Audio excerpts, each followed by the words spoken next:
A minha infância foi demais. Eu fui criada no meio de vários meninos, de uma mãe muito presente, porque não trabalhava fora. Então, meu pai cobrava dela, né? Então, a educação dos filhos. E a minha mãe era aquela mulher, ainda em Boa Sorte, que nós morávamos lá, contava história, batia um bolo e colocava no fogão de lenha, reunia os filhos e contava uma história e realmente foi encantadora a minha infância.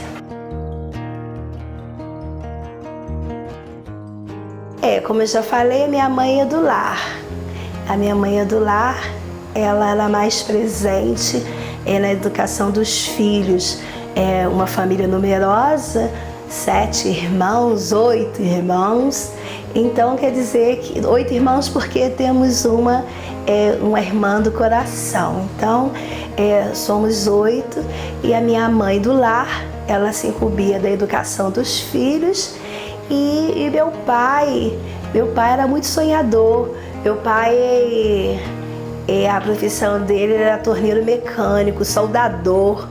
Nossa, ele também era um herói no trabalho. E meu pai, mesmo sem muito estudo, ele já sonhava com a faculdade da filha, ele já sonhava na profissão técnico de cada filho, então ele já tinha uma visão futurística, né? E a nossa relação foi maravilhosa. O meu pai,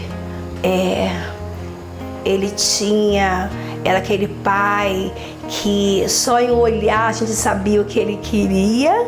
E como toda mãe, a minha mãe era mais dócil, mais meiga, mais presente no lar, presente na escola.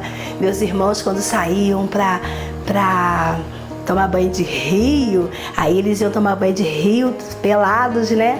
Para chegar em casa, a mãe não sabia que tinha tomado banho de rio, ela ia lá buscar meus irmãos na beira do rio.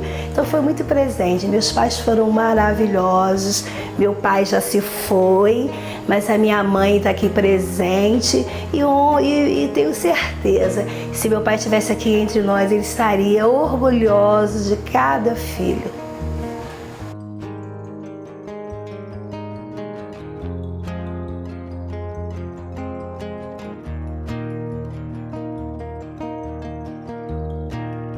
Bem, eu amava estudar e como amo até hoje estudar, né? Eu estou na área de educação.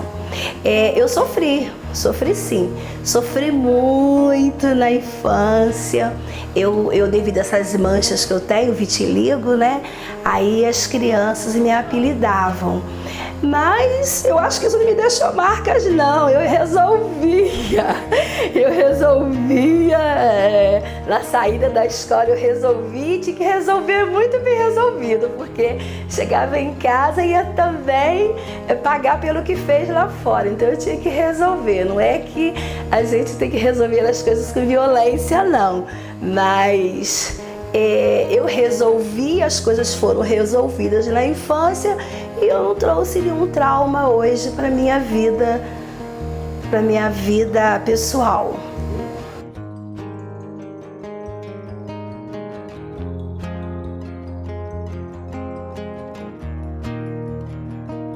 Eu tive uma adolescência maravilhosa. Eu praticava esporte, eu praticava vôlei com o professor Alcimar. Quem não se lembra do nosso professor Alcimar? Deixa muitas saudades. Então eu praticava vôlei com ele e nessa época, com meus 13 anos mais ou menos, mas logo assim eu também me casei, né? Mesmo na adolescência, mas continuei praticando meu esporte e eu acho que através da minha garra, da minha boa vontade, do entusiasmo, também do apoio dos colegas de Alcimar, eu acho que eu me sobressaí bem como uma boa atleta.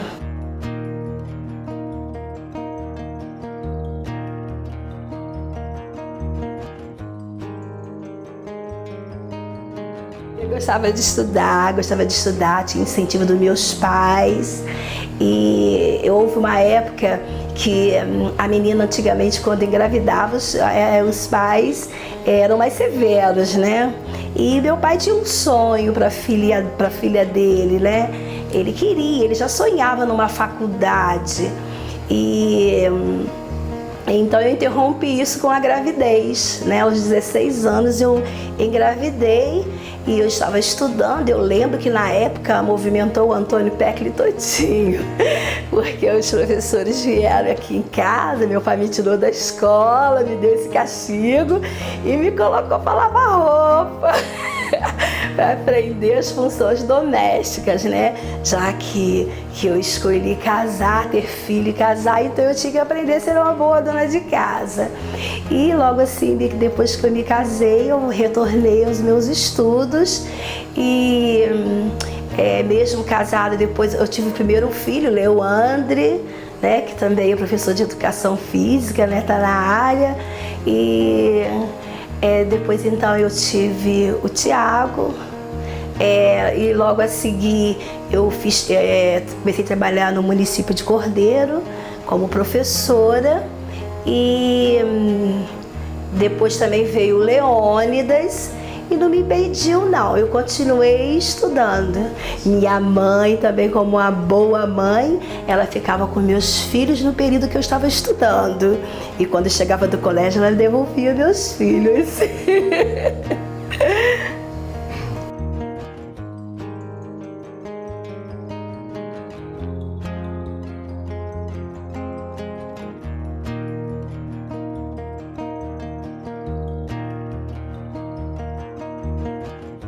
Já sofri sim, já sofri preconceito, assim, diretamente. Eu me lembro que quando eu estava entrando no time de vôlei lá no antigo ginásio cordeirense, uma pessoa, hoje advogado, ele disse assim, em tom muito alto na quadra de esporte: "Ô, sua negra, seu lugar é lá em casa lavando roupa, nem aqui não." Ah, mas aquilo me deu a vontade tanto de ser uma das melhores atletas. Eu lembro que o coordenador de turno conversou com ele e pediu para ele se retirar, né? Mas ele ficou com muita vergonha porque eu passei a ser uma das melhores atletas e o time não saía a minha presença. Ainda tinha que levar meus filhos juntos, né? E também enquanto diretora de escola, muitos viajantes desavisados às vezes chegavam perto de mim e pediam para poder chamar a diretora, né? Mas eu, como muito alegre, muito espontânea, eu dizia para ele: "Pois não, pode falar, sou eu mesma, quer tomar água?" Então quebrava o sujeito, né? Mas ao passar do tempo, as pessoas começaram, as empresas começaram, né, então, orientar melhores essas pessoas. Mas olha, isso não foi uma vez não, foram várias vezes. Às vezes eu estava tão bem vestida como as minhas colegas, às vezes juntas, mas eles nunca se referiam, nunca me procuravam como a diretora da escola. Aí acabava assim causando um clima desagradável, mas aí eu tinha que quebrar aquele gelo, né? E gelo a gente se quebra com um bom tratamento. E infelizmente, hoje nós temos uma empresa e às vezes ainda tem algumas pessoas desavisadas que é necessário a gente se impor. Mas não é sempre não, porque eu convivo com muitas meninas da pele branca e elas não têm em mente que eu sou negra e nem eu tenho em mente que elas são brancas. Ainda mais agora que a gente se cuida pra caramba aí, nossos cabelos, a gente pode manter nosso cabelo negro de maneira bem legal, né? Nosso cabelo negro tá em alta, então a gente dá a volta por cima e essas pessoas, eles estão aprendendo a nos respeitar.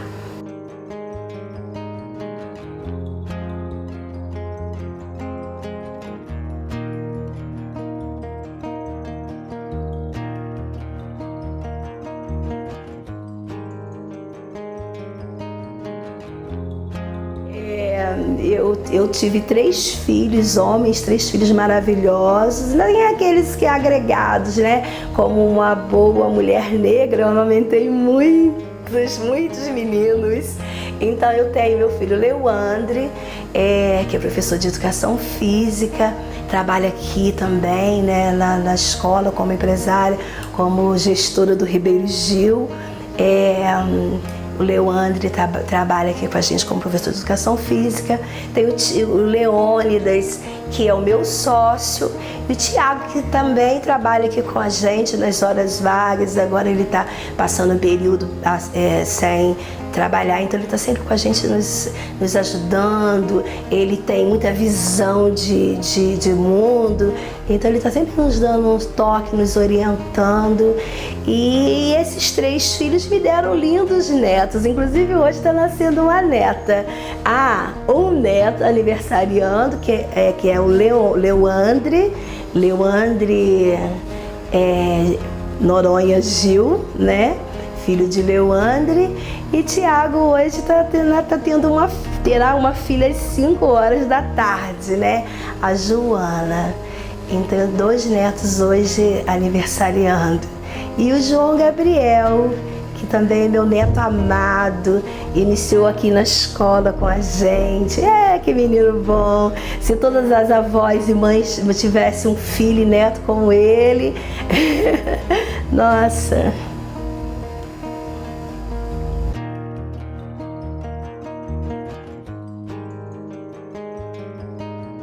Também falar de pessoas na minha infância, na minha adolescência, né, que contribuiu para que eu fosse essa pessoa que eu sou hoje, essa pessoa de bem com a vida, né? Nós temos que agradecer a Deus, né, o Deus Supremo, que nos dá, né, de tudo. Graças a Deus que nós temos tudo graças a Ele, né? Mas eu tenho o professor Henrique Júlio também como uma pessoa que a gente se espelha muito. Eu lembro que na adolescência, ele como professor, ele ia para a sala da aula e ele motivava os jovens a vencer na vida, e principalmente nós negros. Então ele contava a vida dele, as dificuldades que ele teve na vida e onde ele chegou, e foi através da educação. Então isso nos motivou muito, e até hoje a gente vê Henrique Júlio estudando, hoje não só como professor, mas ele é advogado também. Mas eu acho que, como ele influenciou muitos jovens da época e ainda influencia, principalmente os negros. E eu também já participei de um momento muito especial com Mandela lá no Rio de Janeiro. Foi um momento muito especial da minha vida, das nossas vidas, porque ele correu atrás do ônibus, ele mostrou pra gente o caminho para que a gente possa ser feliz, e é através da educação mesmo que a gente pode ser respeitado.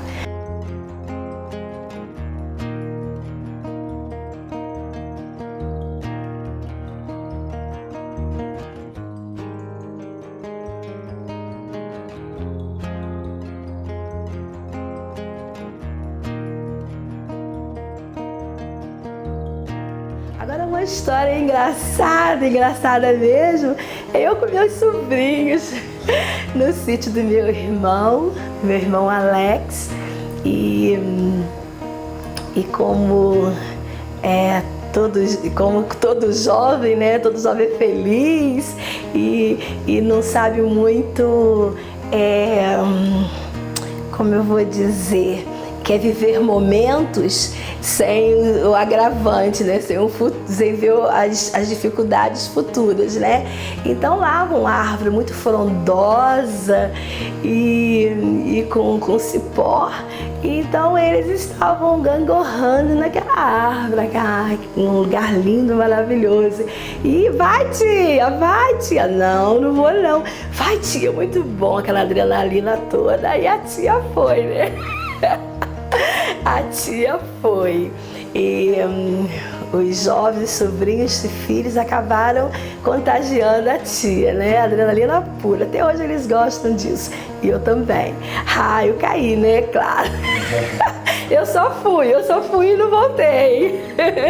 Aí quer dizer que causou um suspense muito grande, porque eles acharam que eu tinha me esborrachado toda lá embaixo, né?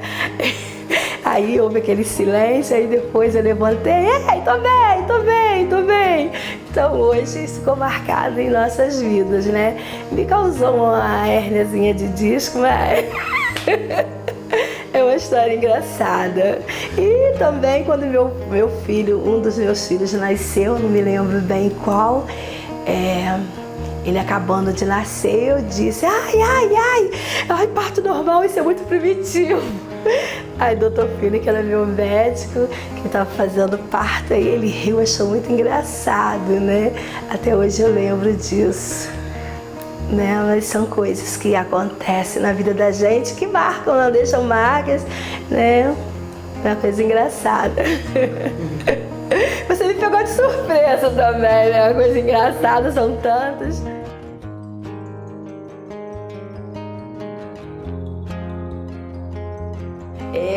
Eu vou me segurar para não chorar.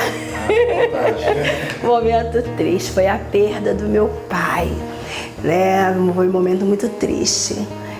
Como todo fumante, para de fumar. Meu pai morreu ainda muito jovem, né? Porque fumava muito.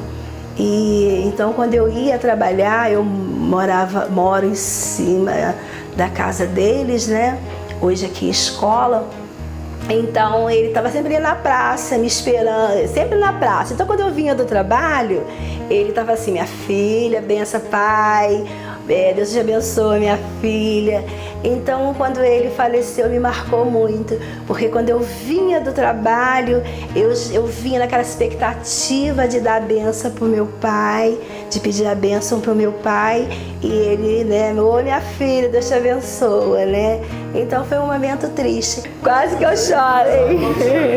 Mas é verdade, eu senti o cheiro do meu pai nessa casa. Ele fumava, então o cheiro dele ficava na casa, né? Mas ele deixou marcas, né?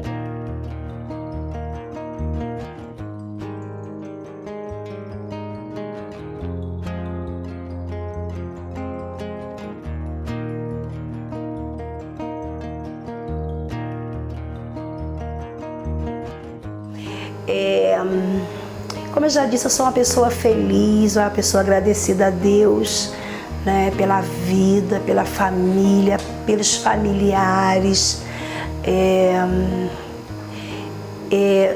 Eu acho que a nossa escola é uma escola amada, é uma escola família respeitada. Mas o que eu espero para o futuro não envolve somente a minha família.